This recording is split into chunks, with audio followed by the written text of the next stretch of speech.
Poems of Emily Dickinson, First Series, The Preface. The verses of Emily Dickinson belong emphatically to what Emerson long since called the poetry of the portfolio, something produced absolutely without the thought of publication and solely by way of expression of the writer's own mind.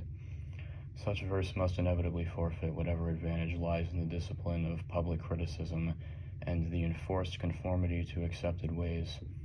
On the other hand, it may often gain something through the habit of freedom and the unconventional utterance of daring thoughts. In the case of the present author, there was absolutely no choice in the matter. She must write thus or not at all. A recluse by temperament and habit, literally spending years without setting her foot beyond the doorstep, and many more years during which her walks were strictly limited to her father's grounds, she habitually concealed her mind, like her person, from all but a very few friends, and it was with great difficulty that she was persuaded to print during her lifetime 3 or 4 poems. Yet she wrote verses in great abundance, and, though brought curiously indifferent to all conventional rules, had yet a rigorous literary standard of her own, and often altered a word many times to suit an ear which had its own tenacious fastidiousness. Miss Dickinson was born in Amherst, Massachusetts, December 10, 1830, and died there May 15, 1886. Her father, Edward Dickinson, was the leading lawyer of Amherst and was treasurer of the well-known college there situated. It was his custom once a year to hold a large reception at his house, attended by all the families connected with the institution and by the leading people of the town. On these occasions, his daughter Emily emerged from her wonted retirement and did part as gracious hostess. Nor would anyone have known her from her manner. I have been told that this was not a daily occurrence. The annual occasion once passed, she withdrew again into her seclusion, and except for a very few friends, was as invisible to the world as if she had dwelt in a nunnery. For myself, although I had corresponded with her for many years, I saw her but twice face to face, and brought away the impression of something as unique and remote as Undine or Mignon or Thecla.